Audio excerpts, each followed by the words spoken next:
unaweza mahali ukaona kwamba Biblia inajipinga kwa sababu umesoma kwa akili zako mwenyewe. Mtumaini Bwana kwa moyo wako wote, wala usizitegemee akili zako mwenyewe.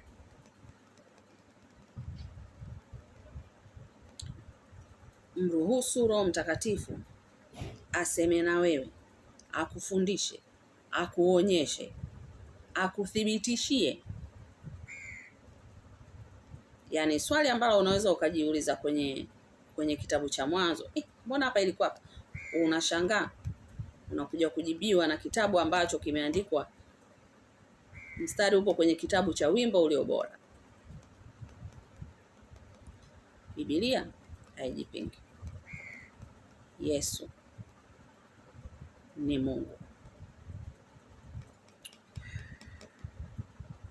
Ufunuo wa Yohana 19 mstari wa 11 mpaka wa 16. Weka emphasis kwenye mstari wa 13. Mstari wa 13 tumesha usoma na kurudia tu. Naye amevikwa vazi lililochovya katika damu, na jina lake aitwa Neno la Mungu. Kwa mstari huu naweza nikasema bye. Inatosha kabisa. Mistari ambayo nimekupa inatosha. Lakini nitashare na wewe kwa sababu bado tuna muda tumalizie Yesu ni Mungu. Nadhani sasa mpaka kufika hapa umepata majibu.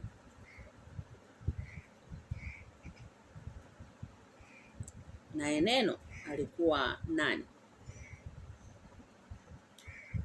Na neno ni nani? Yaani huyu neno ambaye anaongelewa kwamba alikuwa Mungu. Kwanza alikuwa kwa Mungu, alafu alikuwa ndio Mungu. Ni nani?